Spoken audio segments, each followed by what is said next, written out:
Saudaraku, kita angkat pujian ini satu kali lagi, Maha Kudus, sungguh senyap.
Hormat dan syukur kami naikkan kepada Dikau, Allah yang bertata di atas segala kemuliaan di surga, Allah yang kami sapa dan sembah di dalam dan melalui Tuhan Yesus Kristus, yang pada hari ini kami semua anak-anak Tuhan sebagai tubuh Kristus merayakan kelahiran Tuhan Yesus Kristus dalam satu sukacita, ucapan syukur dan iman yang mendalam kepada Tuhan.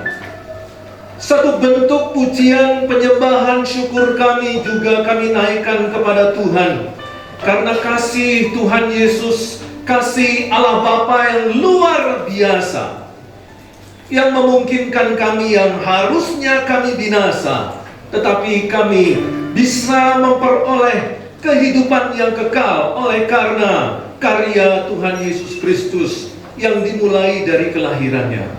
Terima kasih Tuhan, karena sekian tahun kami melewati Natal dalam kehidupan kami, membuktikan Engkau luar biasa sempurna di dalam memelihara kami, menjaga kami, melindungi kami, memberkati kami. Dan Tuhan Yesus Kristus tidak ada alasan bagi kami untuk tidak datang ke rumah Tuhan, untuk bersyukur, mengucap syukur, memuji Tuhan, dan terus menaikkan penyembahan kami karena kedahsyatan perbuatan Tuhan dalam kehidupan kami. Terlebih lagi Tuhan, di hari Natal ini kami juga beroleh kesempatan untuk mendengarkan firman-Mu. Dan kami rindu Tuhan Yesus, Engkau berkata-kata lagi kepada kami pada pagi hari ini di rumah Tuhan ini, supaya kami lagi memperoleh satu pelajaran baru dari firman-Mu yang akan menjadi peta dan teladan bagi kami untuk terus menjalani hidup berkemenangan bersama Tuhan. Tuhan Yesus, kami sebagai anak-anak-Mu, murid-murid-Mu telah siap untuk mendengarkan firman Tuhan, duduk di sekitar kaki-Mu, siap untuk mendengarkan Dikau berkata-kata bagi kami. Berfirmanlah bagi kami, ya Tuhan Yesus, karena kami telah siap untuk mendengarkannya. Di dalam nama Tuhan Yesus Kristus kami berdoa. Amin. Shalom saudaraku. Senang dapat bertemu pertama kali dengan Bapak Ibu saudara-saudara. Dan juga terima kasih kepada Bapak Gembala bersama dengan semua majelis yang memungkinkan kita dapat bertemu dan berbagi kasih, berbagi firman Tuhan dalam kebaktian ibadah Natal pada tahun ini. Bapak Ibu, mari kita bersama-sama membuka Alkitab kita dari Lukas pasal yang kedua. Lukas pasal yang kedua ayat yang ke-11. Lalu kemudian kita akan lanjutkan dengan membaca di Efesus pasal yang ketiga ayat 6 sampai 9. Lukas pasal 2 ayat 11 dan kemudian Efesus 3 ayat 6 sampai 9. Demikianlah firman Tuhan. Hari ini telah lahir bagimu juru selamat, yaitu Kristus Tuhan di kota Daud. Kemudian Efesus 3 ayat 6 sampai 9.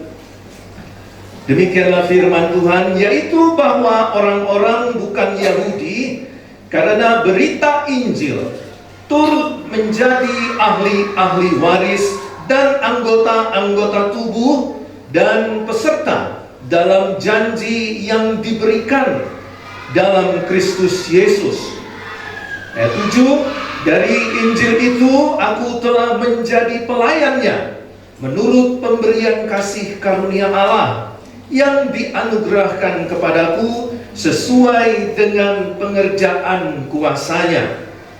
Kepadaku yang paling hina di antara segala orang kudus telah dianugerahkan kasih karunia ini untuk memberitakan kepada orang-orang bukan Yahudi kekayaan Kristus yang tidak terduga itu, dan untuk menyatakan apa isinya tugas penyelenggaraan rahasia yang telah berabad-abad tersembunyi dalam Allah yang menciptakan segala sesuatu. Berbahagialah saudara dan saya yang membaca, merenungkan, dan melakukan firman Tuhan di dalam kehidupan kita sehari-hari. Saudaraku yang dikasihi oleh Tuhan Yesus Kristus, di ayat yang ke-8 dalam Efesus pasal yang ketiga, di situ dikatakan bahwa untuk memberitakan kepada orang-orang bukan Yahudi. Siapa orang-orang bukan Yahudi? Saudara dan saya. Apa yang diberitakan? Injil, kabar baik. Apa itu? Yaitu kekayaan Kristus yang tidak terduga itu. Jadi pada pagi hari ini, Bapak Ibu Saudara, kita akan mendengarkan firman Tuhan yang berisi tentang kekayaan Kristus. Firman Tuhan yang tidak terduga. Dan saya jamin firman Tuhan ini belum pernah saudara-saudara dengarkan. Maksudnya renungannya, firman Tuhannya sudah sering kita baca. Dan inilah kekayaan yang tidak terduga itu. Dan untuk menyatakan apa isinya, yaitu apa? Rahasia yang telah berabad-abad tersembunyi. Jadi di dalam firman Tuhan ini, Bapak Ibu, ada rahasia yang berabad-abad tersembunyi dalam Allah. Dan sekarang ini, pagi hari ini, akan diungkapkan dalam waktu sekitar 40 menit. Dan pagi hari ini kita akan melihat ada dua kekayaan Kristus yang tidak terduga. Kekayaan yang pertama yaitu berita sukacita bahwa Sang Juru Selamat itu telah lahir. Kalau kita dengar berita sukacita Juru Selamat telah lahir, itu hal yang biasa kita dengar setiap tahun. Tetapi nanti ada hal yang luar biasa. Kemudian yang kedua, yaitu adalah kekayaan tentang berita bahwa kita turut menjadi ahli-ahli waris kerajaan Allah. Sama seperti tema kita pada tahun ini, yaitu warisan yang bertahan sampai kepada kekekalan. Jadi di sini ada dua kekayaan dan kita akan masuk pada pemberitaan kekayaan Kristus tak terduga itu. Yang pertama, yaitu ada berita sukacita. Nah, di sini saya akan membacakan bahasa asli Alkitabnya, Bapak Ibu ya, supaya kita punya kesempatan, walaupun kita tidak bisa membaca bahasa asli Alkitab, tapi kita sudah sempat dengar bahasanya itu seperti apa. Memang kita itu harus punya kesempatan setidak-tidaknya satu kali seumur hidup kita mendengar bahasa Ibrani atau bahasa Yunani. Nah, sekarang kita akan membaca Lukas pasal 2 ayat 11 ini dalam bahasa Yunaninya, bahasa asli Alkitab Perjanjian Baru. Bapak Ibu bisa dengarkan. Demikianlah firman Tuhan. Hoti etexte humin semeron soter hos estin Christos kurios en pole David. Aneh ya? Nggak usah dihafalkan. Kalau tetangga kita itu dari kecil sudah belajar menghafal bahasa asing. Bahkan ada yang bisa menghafal seluruh kitabnya dari bahasa aslinya. Tapi kita itu nggak pernah diajarin untuk membaca, bahkan mungkin mendengar bahasa asli Alkitab. Nah, inilah kesempatan. Inilah rahasia kekayaan Kristus yang tidak terduga. Ya, bahasa Yunaninya hoti etexte humin semeron soter hos estin Christos kurios en pole David. Saudaraku yang dikasihi Tuhan, hari ini telah lahir bagimu juru selamat, yaitu Kristus Tuhan di kota Daud. Dan ini adalah berita yang diberitakan kepada para gembala yang berada di satu wilayah di dekat Bethlehem. Nah, saudaraku yang dikasihi Tuhan, para gembala ini mereka berada di dalam satu situasi sedang menjaga para kawanan domba pada saat itu, dan daerah yang tempat di mana malaikat Tuhan datang kepada para gembala itu disebut daerah Migdal Eder. Migdal Eder ini adalah satu lokasi di mana banyak kawanan-kawanan domba di situ dipelihara oleh para gembala untuk dipakai dalam upacara-upacara kurban persembahan di bait suci. Baik itu korban keselamatan, korban penebus salah, korban penghapus dosa. Maka hewan-hewan kurbannya diambil dari Migdal Eder. Dan di daerah inilah Yesus Kristus dilahirkan, di salah satu tempat di gua, tempat pemeliharaan hewan-hewan untuk persembahan kurban bakaran, persembahan kurban penebus salah dan penghapus dosa. Nah, apakah kebetulan kira-kira mereka Maria dan Yusuf itu datang di daerah Migdal Eder? Ternyata semuanya ini telah dipersiapkan oleh Tuhan, oleh Allah Bapa, supaya genap apa yang disampaikan di dalam perjanjian lama, bahwa Yesus Kristus lahir sebagai anak domba Paskah yang tidak bercacat dan bercela. Kalau di Migdal Eder, orang-orang Yahudi membeli domba-domba atau kambing, anak domba yang tak bercacat celah, untuk dipersembahkan sebagai kurban bakaran, karena mereka telah bersalah atau berdosa. Dan sekarang Yesus Kristus lahir di Migdal Eder ini, dan kemudian nanti Yesus akan menjadi anak domba Allah yang menghapus dosa dunia. Anak domba Allah, Yesus Kristus yang tak bercacat celah itu, akan tercurah darahnya di atas kayu salib, seperti seekor domba Paskah yang tercurah darahnya di mezbah untuk penebusan dosa bangsa Israel. Nah, saudaraku yang dikasihi Tuhan, para gembala ini ketakutan ketika mereka mendengarkan cerita apa yang disampaikan oleh para malaikat, dan mereka, ya, kita wajar saja untuk bisa mencoba memahami keadaan para gembala waktu itu. Mereka betul-betul ketakutan karena mereka tidak pernah melihat ataupun mengalami suatu pengalaman spektakuler. Tiba-tiba dari atas, entah dari mana, itu bisa saja dari atas, malaikat itu turun, lalu menampakkan diri, mungkin ada cahaya sedikit, dan mungkin kalau zaman kita sekarang kita pikir ada penampakan. Atau kalau ini dalam konteks orang dari Amerika, mereka katakan ada UFO turun.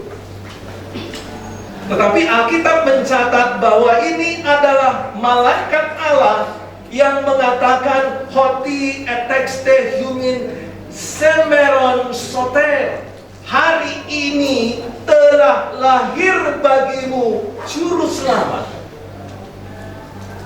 Berita ini begitu menggembirakan sebenarnya. Di tengah-tengah ketakutan, pada akhirnya para gembala itu bersukacita, bergembira dengan mendengarkan kabar ini. Apakah para gembala tidak tahu kelahiran Yesus? Tidak tahu. Tetapi sebagai masyarakat Yahudi, para gembala ini pasti sudah mendapatkan pengajaran bahwa di satu ketika di masa depan akan lahir seorang Mesias dari keturunan Daud. Dan dialah yang akan menjadi raja selama-lamanya, dan dia yang akan menyelamatkan bangsa Israel. Itu seluruh bangsa Yahudi tahu, rakyat Yahudi tahu, termasuk para gembala. Jadi ketika malaikat itu menyampaikan berita sukacita itu, mereka langsung paham. Ada raja lahir, ada juru selamat lahir, ada Mesias lahir. Maka ketakutan mereka kemudian menjadi kegembiraan. Saudaraku, di dalam ayat ini dikatakan di dalam bahasa Yunaninya semeron. Semeron ini kalau diterjemahkan itu ke dalam bahasa Indonesia menjadi kata hari ini. Apa istimewanya ketika seorang malaikat mengatakan hari ini? Semeron. Makna dan pengertian dari semeron itu 1 kali 24 jam. Yaitu hari yang biasa kita sebut hari. Hari ini adalah 24 jam. Bahasa Yunaninya semeron. Lalu apa istimewanya semeron ini? Apa istimewanya, apa kekayaan yang tak terduga dari kata semeron ini? Kalau kata semeron hari ini itu saudara ucapkan kepada teman-teman, itu biasa. Itu hal yang biasa sekali, tidak punya arti apa-apa. Tetapi ketika seorang malaikat dia mengatakan semeron, hari ini telah lahir, wah, itu luar biasa. Kenapa luar biasa? Saudara perhatikan bahwa para malaikat, Yesus Kristus, Allah, itu ada di dunia yang berbeda. Kalau kita sebut itu sebagai dunia supranatural, dunia yang berbeda.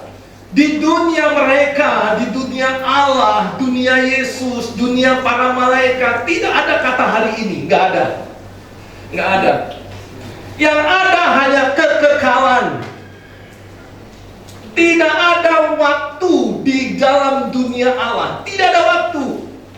Karena di sana kekal. Tidak ada berkesudahan, tidak berujung. Tapi di dalam dunia kita ada semeron. Ada waktu, ada detik, ada menit, ada jam, ada 1 kali 24. Ada kehidupan nyata yang bisa dihitung waktunya. Dan ketika malaikat itu mengatakan hari ini semeron, sesuatu yang kekal masuk di dalam dunia yang fana. Ini kekayaan yang tidak terduga, Bapak Ibu. Saya membayangkan ada satu perubahan, perpindahan dari dunia A ke dunia B, di mana di dalam pemindahan ini seperti kita melewati lorong waktu.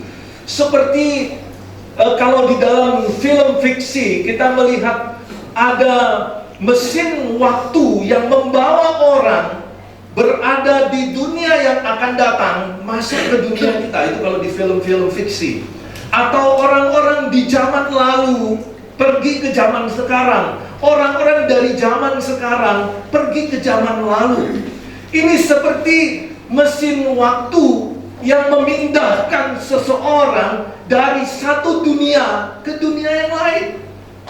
Maka di dalam dunia kekekalan Allah, Yesus Kristus dikirimkan, entah itu mungkin lewat lorong waktu atau mesin waktu atau dengan cara keajaiban Tuhan.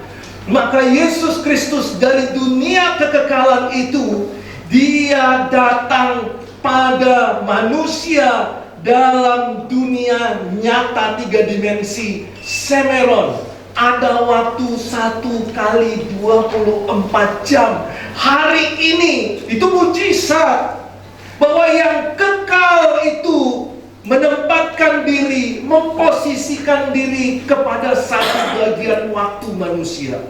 Itu artinya bahwa Yesus Kristus sebagai agen keselamatan dari dunia Allah itu masuk ke dalam dunia kita, melebur dalam kehidupan kita.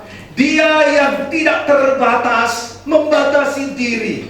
Dia yang begitu kekal, tidak ada awal dan tidak ada akhir, membatasi diri dalam 1 kali 24 jam.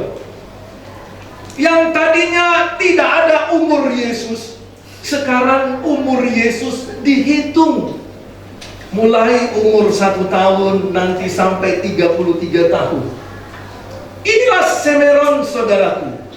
Artinya bahwa kekayaan tak terduga itu memberikan kepada kita berita bahwa Allah yang tidak terbatas, Allah yang berada di dalam dunia lain, Allah yang berada di dalam kekekalan, mau membatasi diri untuk bertemu dengan saudara dan saya, berinteraksi dengan saudara dan saya. Dan ini adalah berita yang luar biasa, bahwa hari ini terjadi mujizat yang besar, bahwa dari dunia yang berbeda ada seseorang, ada satu pribadi yang berubah menjadi dunia yang lain, yaitu di dunia kita, di dunia Semeron. Dan saya percaya bahwa ketika Tuhan Yesus Kristus masuk di dalam kandungan Maria dan dilahirkan, ini adalah satu proses yang besar. Ini adalah satu mega proyek, saudaraku. Proyek yang dipersiapkan oleh Allah sejak Adam dan Hawa jatuh dalam dosa. Ketika Adam dan Hawa jatuh ke dalam dosa, Allah katakan, tumit perempuan ini akan meremukkan kepala ular. Ini adalah proto-evangelium, yaitu satu nubuatan bahwa nanti ada Yesus Kristus yang lahir sebagai juru selamat. Maka proses ini terus berjalan ribuan tahun, ditata, dipelihara, diatur oleh Allah dalam berjalannya sejarah, sampai Yesus lahir ke dunia ini. Itu butuh perhatian, butuh satu penanganan proyek besar yang luar biasa sekali. Ada ribuan bahkan jutaan malaikat yang ikut ambil bagian di dalam proses mega proyek kedatangan Tuhan Yesus Kristus ini. Kenapa Tuhan Yesus Allah Bapa mau melakukan itu kepada kita? Karena perhatiannya luar biasa terhadap kita. Yesus Allah Bapa mengasihi saudara dan saya. Dia tidak akan pernah rela terlepas dalam ikatan yang indah, dalam kasih, dalam persekutuan Dia dengan kita. Maka ketika Allah melihat dosa itu telah memutuskan hubungan Dia dengan kita, maka mega proyek ini disiapkan. Seluruh malaikat surga diikut sertakan untuk ambil bagian di dalam kelahiran Yesus Kristus. Jadi kalau kita merayakan Natal itu, saudara-saudara, itu harusnya meriah, sangat meriah. Karena malaikat di surga itu melakukannya dengan super meriah. Tetapi meriah bukan dalam pengertian jasmani, ya, harus pesta pora, siapkan makanan yang banyak dan lain sebagainya. Tidak harus meriah secara jasmani, tetapi hati itu meriah melakukan Natal, merayakan Natal. Karena ini sebuah mega proyek yang besar. Nah, saya bisa merasakan itu ketika saya punya pengalaman waktu anak saya mau lahir, tanggal 11 Desember. Saya datang kepada bidan dan saya katakan, "Ibu bidan, saya izin untuk bisa men-syuting, ya, merekam kelahiran anak saya." Waduh, Pak, kalau merekam sih boleh-boleh saja. Tetapi Bapak lihat ini ada banyak tempat tidur. Dan kalau misalnya ada beberapa ibu-ibu yang mau melahirkan, Bapak nggak bisa syuting. Nah, masa istri Bapak di sini, ada wanita lain di sini melahirkan, Bapak syuting kan? Nggak mungkin, Pak. Iya, ya benar juga. Kalau Bapak mau syuting, itu harus pindah ke ruangan lain, ruangan khusus. Dan itu harus bayar sekian juta. Waduh, saya tidak punya uang sebanyak itu waktu itu, ya. Tetapi saya rindu, saya bisa mengabadikan kelahiran anak saya. Lalu saya keluar dari ruangan tempat istri saya akan dilahirkan. Ada kurang lebih 10-12 tempat tidur di situ. Lalu saya bilang kepada Tuhan, "Tuhan, anak saya mau lahir. Tuhan, tolong lancarkan semuanya.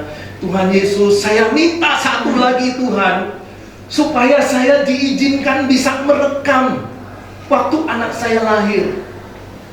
Mungkinkah? Tidak mungkin. Di Surabaya, ya, itu pasti banyak calon-calon ibu yang akan melahirkan. Tetapi saya minta, "Tuhan, tolong izinkan saya bisa rekam anak saya lahir."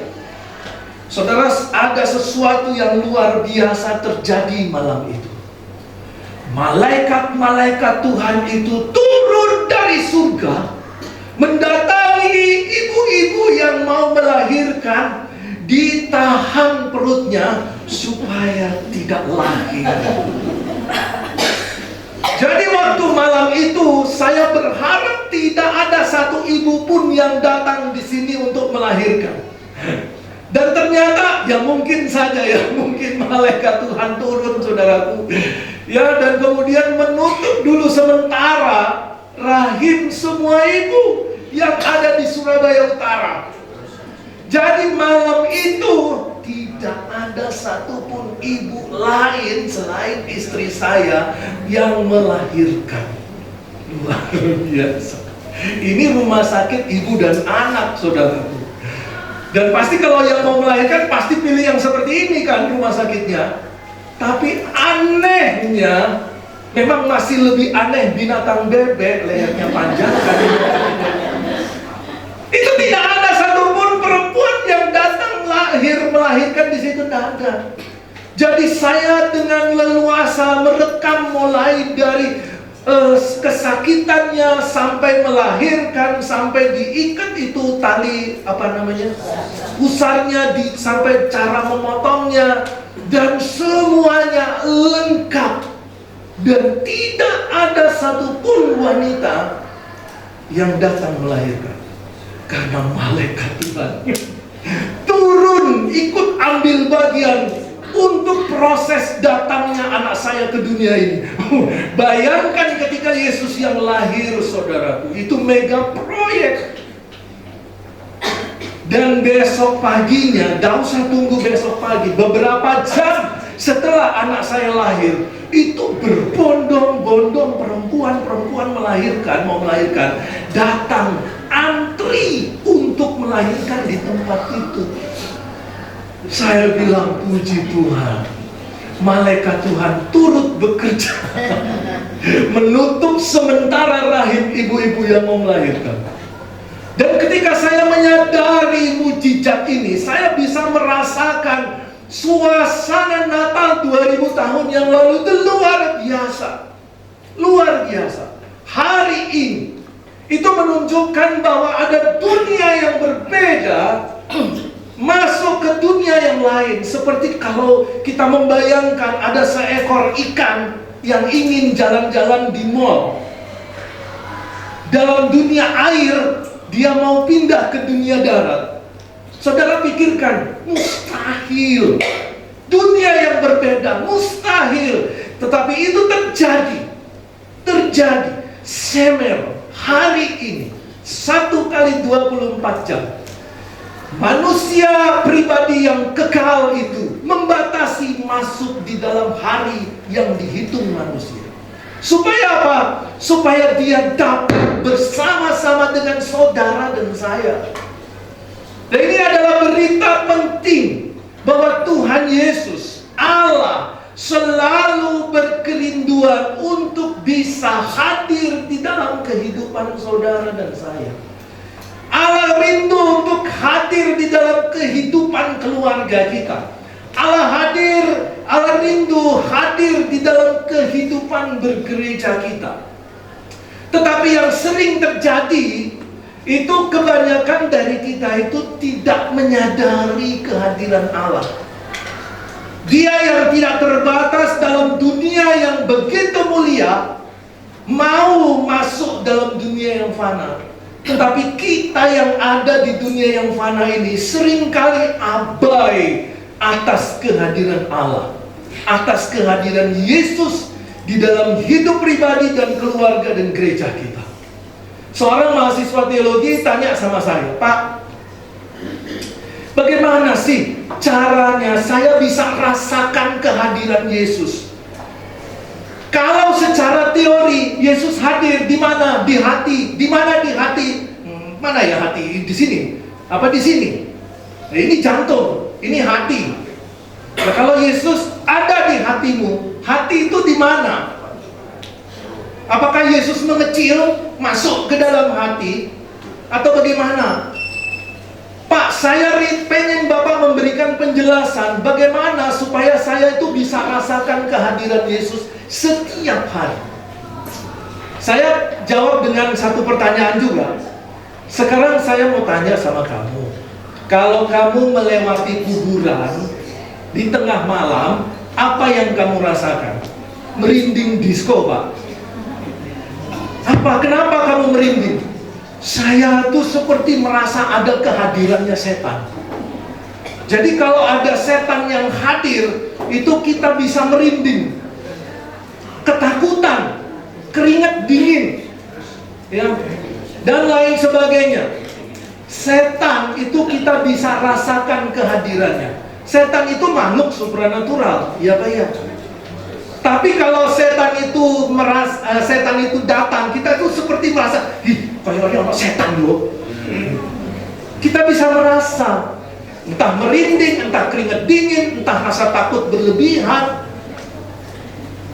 Setan bisa kamu rasakan. Sekarang saya tanya, bagaimana Tuhan? Kalau Tuhan hadir di dekatmu, apa rasanya? Gak kroso apa-apa. Kalau doa biasa, apalagi kalau doa makan, itu doa yang dihafal seumur hidup, ya Pak ya. Tuhan Yesus berkati makanan ini supaya menjadi kekuatan. Amin. Itu sudah tidak berubah konsepnya. Coba sekali-kali diubah ya Bapak Ibu. Kalimatnya diubah supaya agak sedikit lain lah. Masa doa makan gitu aja. Jadi pada waktu doa makan, temannya ngobrol nanya, tadi kamu sudah ngambil kunci motormu di parkir? Nah dia lagi doa nih. Kemudian dia bilang, setelah amin, oh no nangkini. Loh, jadi kamu itu tadi dengar aku ngomong pas kamu doa ya? Berarti kamu tidak doa sungguh-sungguh ya? Ada juga yang berdoa makan, lagi doa makan, Tuhan Yesus engkau memberkati makanan ini, Tuhan Yesus. Aduh, seneng. Ada yang goreng, ada capcay, seneng. Diajak ngomong sama temennya. Selesai doa, dia ngomong karena diajak ngomong lagi. Selesai diajak ngomong, dia berdoa lagi. Tuhan Yesus berkati makanan. Aku sudah doa belum ya tadi? Duh, lupa kalau tadi sudah berdoa makan. Doa itu bertemu dengan Tuhan. Tetapi ketika kita berdoa, engkau rasakan kehadiran Tuhan, semeron, rasa secara nyata, seperti kalau ada orang itu merasakan kalau setan ada itu langsung bulu kuduknya berdiri. Kalau engkau tidak merasa kehadiran Tuhan, bagaimana kita merasakan Yesus itu Immanuel? Saudaraku, semen. Kemudian yang berikutnya, hoti ex etexte humin soter, bahwa hari ini telah dilahirkan. Etexte itu kata dasarnya tiktok, ya, ingat-ingat aja TikTok. TikTok itu etexte, ya, itu adalah telah dilahirkan di masa lalu dalam satu kurun waktu, satu kali kelahiran. Jadi peristiwa Yesus dilahirkan itu hanya satu kali. Itu yang disebut dengan etexte dari tiktok. Nah, tiktok ini adalah satu gambaran dari bahasa Yunani yang memberikan penjelasan bahwa dari surga itu dikirimkan orang untuk dilahirkan ke dunia ini. Ini adalah proses ajaib. Banyak orang di sana di TikTok itu ada debat-debat teologi, perbandingan agama. Mereka menyaksikan apakah Yesus Kristus itu adalah Tuhan. Mereka katakan Yesus itu manusia biasa. Yesus itu bukan Tuhan, dia adalah manusia, dia nabi, tetapi dia bukan Tuhan. Nah, saudara, di dalam Alkitab di sini jelas sekali dikatakan etexte, kelahiran yang supranatural. Nah, di dalam bahasa Yunani itu ada 3 kata yang dipakai untuk proses kelahiran seseorang. Yang pertama etexte, dari kata dasar tiktok. Yang kedua adalah genau. Dan yang ketiga adalah tekno. Ini bahasa Yunani semua. Nah, kelahiran Yesus itu menggunakan kata tiktok. Kita tidak menggunakan kata tiktok, kita menggunakan genau. Jadi kalau ada seorang lahir itu nggak pakai kata Yunani tiktok, pakai kata genau dari kata gen, dilahirkan dari keturunan. Tetapi Yesus bukan menggunakan kata dasar Yunani genau. Dia tidak diturunkan berdasarkan keturunan manusia. Dia Allah yang menjadi manusia. Etexte, tiktok, bukan genau. Saudara lahir genau, saya lahir genau, atau menggunakan kata tekno. Ya, kelahiran seorang anak. Anak secara jasmani itu tekno. Kelahiran Yesus tidak pakai tekno. Kelahiran Yesus tidak pakai genau, dilahirkan dari keturunan. Kelahiran Yesus menggunakan tikto, yaitu dikirim dari satu tempat ke dunia ini. Karena itu Yesus adalah manusia sejati dan Allah sejati. Dia adalah Yesus Kristus yang adalah Allah menjadi manusia.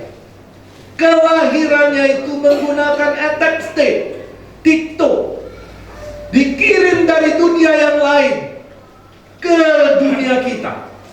Bukan dilahirkan dari seorang ayah atau ibu, bukan kelahiran seorang anak. Saudara, ini luar biasa. Tuhan Yesus Kristus rindu supaya kita menyadari fakta ini, yaitu bahwa Dia adalah Allah sejati dan Dia adalah manusia sejati. Maka di dalam diri pribadi Yesus Kristus kita tidak boleh meragukan sedikit pun bahwa Dia adalah Allah. Kalau di sosial media banyak yang meragukan ketuhanan Yesus Kristus. Bahkan ada pendeta besar di Jakarta, jemaatnya ribuan, yang akhir-akhir ini viral. Dia katakan apa, saudaraku? Yesus itu manusia biasa, cuma Dia itu manusia spesial. Nah, di dalam kemanusiaan ini Yesus belajar untuk taat. Kesempurnaan ketaatannya sampai pada kayu salib, dan pada saat itulah Dia menjadi Tuhan. Jadi pada waktu lahir Yesus bukan Tuhan. Pada waktu remaja Yesus bukan Tuhan. Pada waktu pemuda Yesus bukan Tuhan.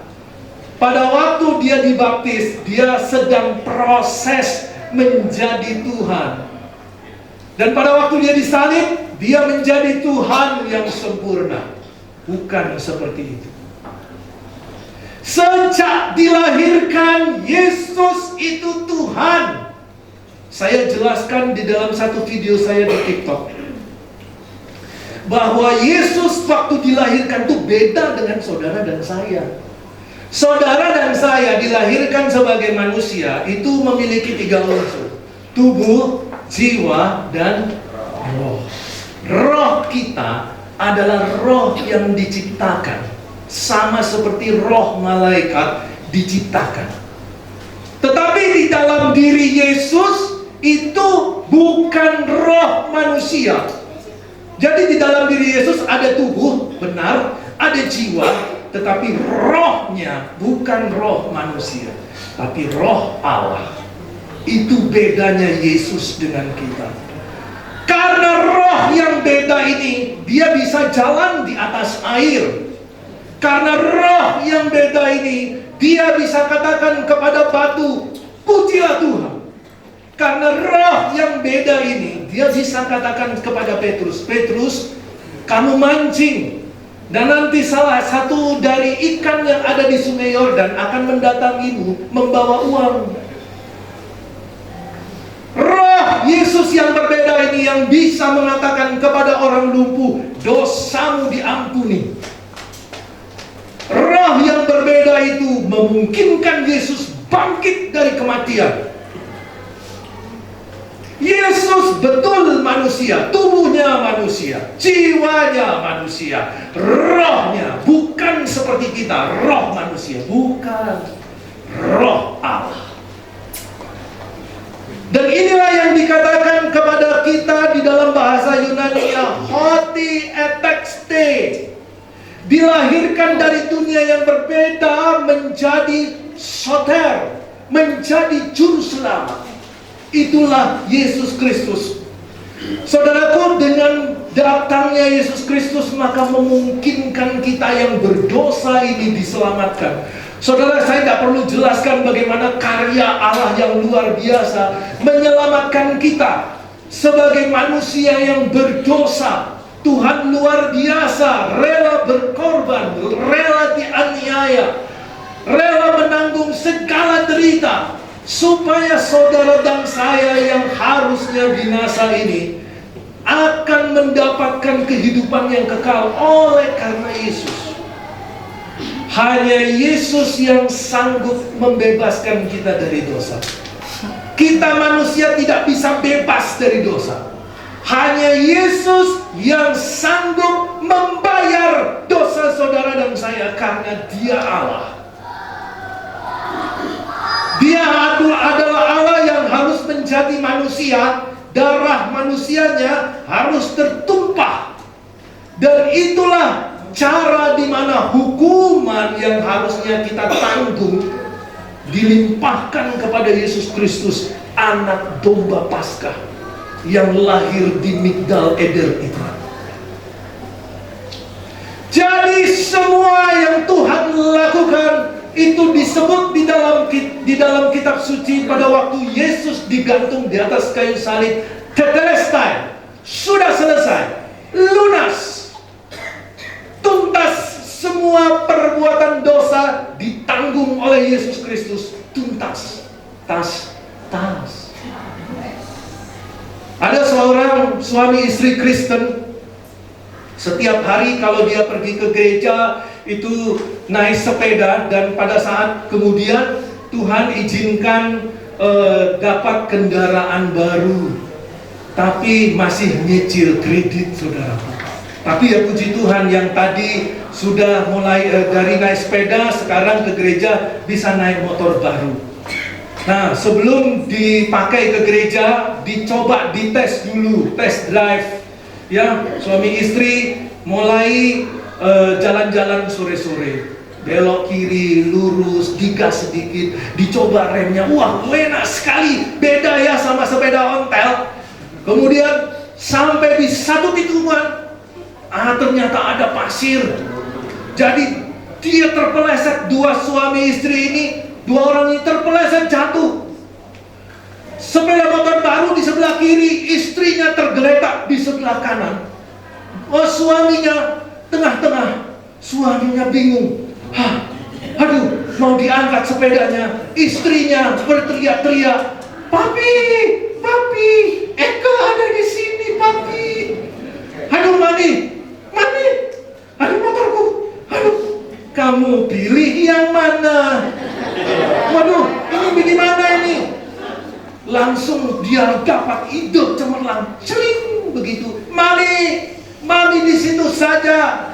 Mami telah lunas dibayar. Ini masih kredit. Jadi sabar ya mami. Papi, teganya. Oh papi. Saudaraku, kita telah lunas dibayar oleh Yesus Kristus. Inilah rahasia kekayaan pertama. 5 menit lagi ya Pak Pendeta. Inilah rahasia yang kedua.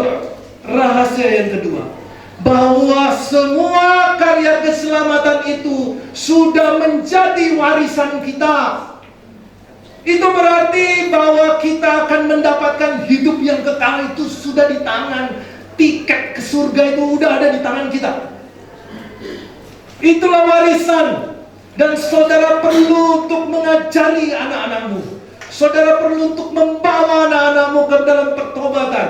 Saudara perlu membawa anggota keluargamu kepada pertobatan, supaya menikmati warisan yang luar biasa ini.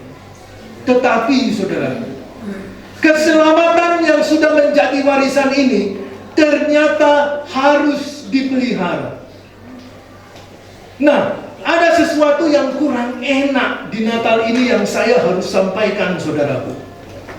Bahwa di dalam kekayaan rahasia yang berabad-abad tersembunyi, itu akan disampaikan di 5 menit ini.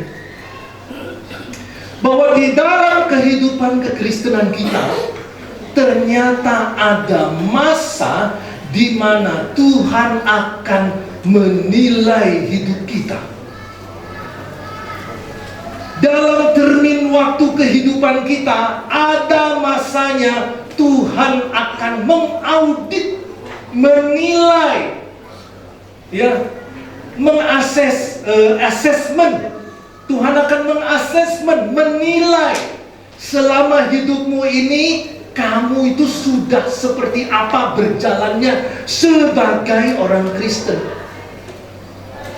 Jadi di dalam kehidupan gereja, di dalam kehidupan keluarga Kristen, di dalam kehidupan pribadi, ada masanya di mana ada satu waktu, bisa 2 atau 3 kali dalam kehidupan kita, Tuhan akan mengaudit hidupmu, menilai Seperti ketika Tuhan menilai 7 gereja di dalam kitab Wahyu.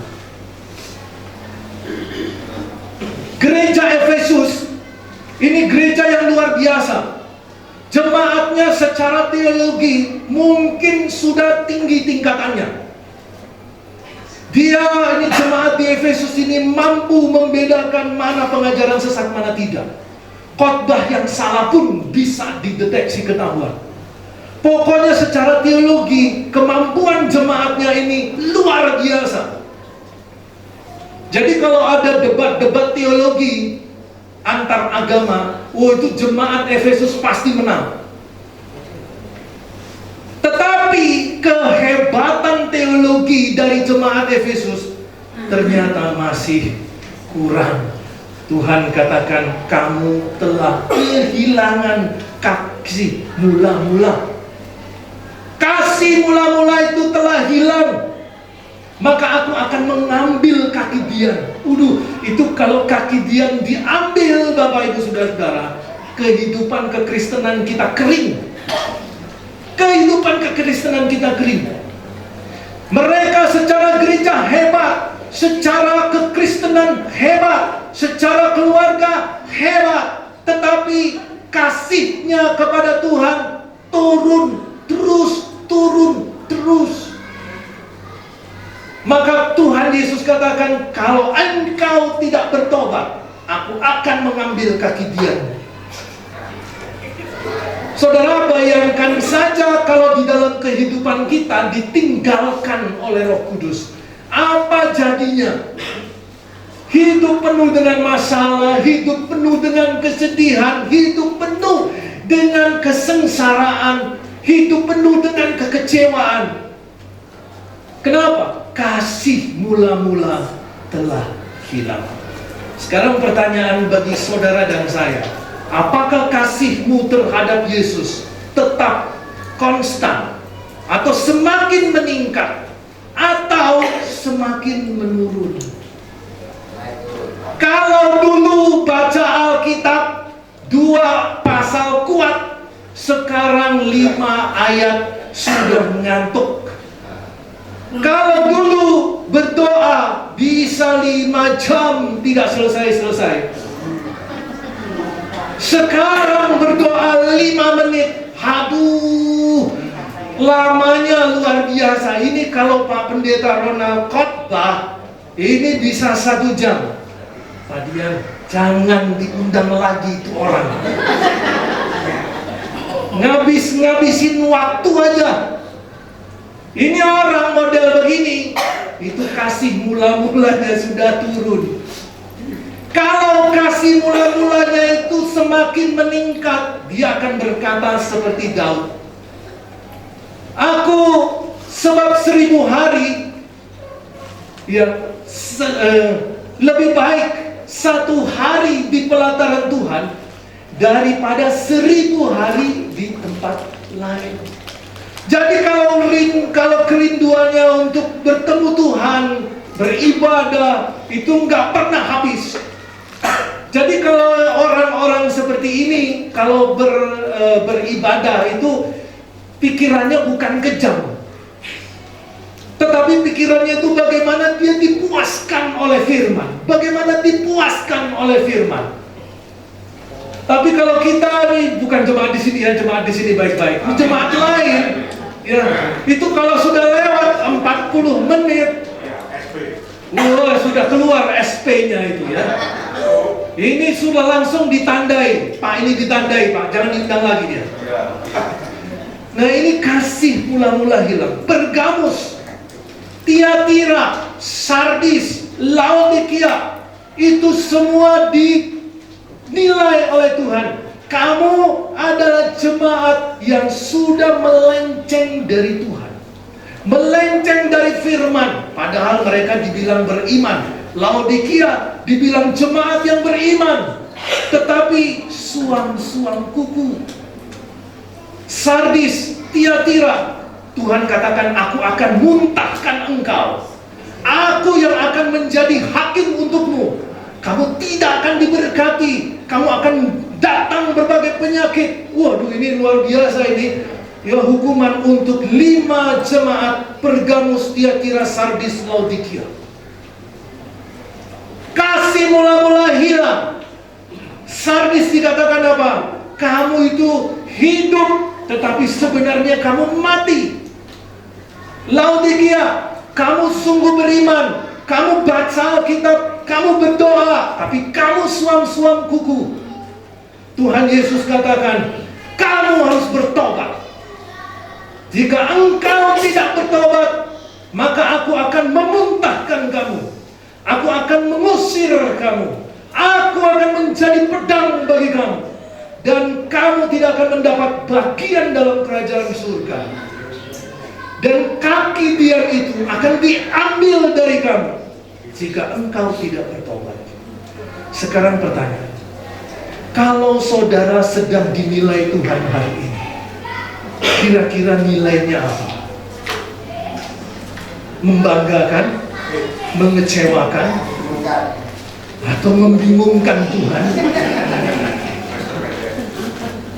Atau tidak ada nilainya karena begitu buruk, tidak ada kamusnya. Nah, ketika kita berada pada pemilihan, kita berada pada pemeliharaan Tuhan, Tuhan berusaha menjaga hidup saudara dan saya melalui Roh Kudus-Nya. Supaya apa? Supaya ketika saudara nanti akan diaudit oleh Tuhan. Audit itu bukan pada penghakiman terakhir ya Bapak Ibu. Bukan. Di masa kita sekarang ini, di masa kita hidup, Tuhan nilai kehidupan keluarga, Tuhan nilai kehidupan kekristenanmu, Tuhan nilai aktivitasmu, Tuhan nilai isi hatimu, Tuhan selidiki, Tuhan cobai, Tuhan cek. Dan kalau Tuhan mendapati ada yang tidak beres, maka Tuhan katakan harus bertobat. Jika tidak bertobat, selesai semua. Maka Natal yang kita rayakan, kalau di dalam penilaian buruk, percuma. Natal harus kita rayakan dalam penilaian terbaik. Ketika kita diaudit oleh Tuhan, kita dinilai oleh Tuhan, kita dapat akreditasi A. Kita dapat nilai yang terbaik. Karena itu di kesempatan Natal ini, mari kita sama-sama merenungkan, apakah selama ini saya sudah beres di hadapan Tuhan? Saya sudah melewati Natal sekian kali dalam kehidupan saya. Dan sekarang kalau Tuhan di Natal ini mengaudit, menilai saya dapat nilai apa? Suam-suam kuku, hidup tapi mati, kehilangan kasih mula-mula, hidup tidak setia, atau seperti itu. Tetapi puji Tuhan, Natal membawa berita damai, berita sukacita, bahwa Yesus yang lahir itu telah mengirimkan Roh Kudus-Nya untuk menolong saudara dan saya, sehingga sebagai anak Tuhan kita yang sudah diselamatkan, kita tetap terpelihara untuk mendapatkan warisan yang terus bertahan sampai pada kesudahannya. Apakah Tuhan mau mengaudit kita 1 kali? Tuhan mengaudit kita 2 kali? Tuhan akan mendapati kita tetap bertahan untuk menikmati warisan yang bertahan sampai pada kesudahan kekekalan. Mari kita berdoa. Bapa di surga, kami sungguh mengucap syukur Tuhan, karena pada pagi hari ini kami sungguh berterima kasih karena Tuhan memberi kepada kami ingatan kembali, mengingatkan kami kembali melalui firman, bahwa memang benar Tuhan, Engkau sudah datang ke dunia ini menyelamatkan kami, memberikan kepada kami hak waris kerajaan surga yang tidak akan hilang. Tetapi juga Tuhan memberikan kepada kami fakta, kekayaan, berita baru, bahwa hidup kami juga akan dinilai oleh Tuhan. Kami rindu Tuhan, supaya kami didapati Tuhan selalu berkenan di hadapan. Jika Tuhan mendapati kami, hidup kami tidak beres, keluarga kami tidak beres, gereja kami tidak beres, Tuhan ampunilah dosa kami. Dan biarlah di Natal ini ada satu proses pemulihan hidup, proses pemulihan kekristenan kami, sehingga kami tetap dapat memelihara, mendapatkan warisan keselamatan kekekalan yang tidak pernah habis. Terima kasih Tuhan Yesus untuk firman-Mu.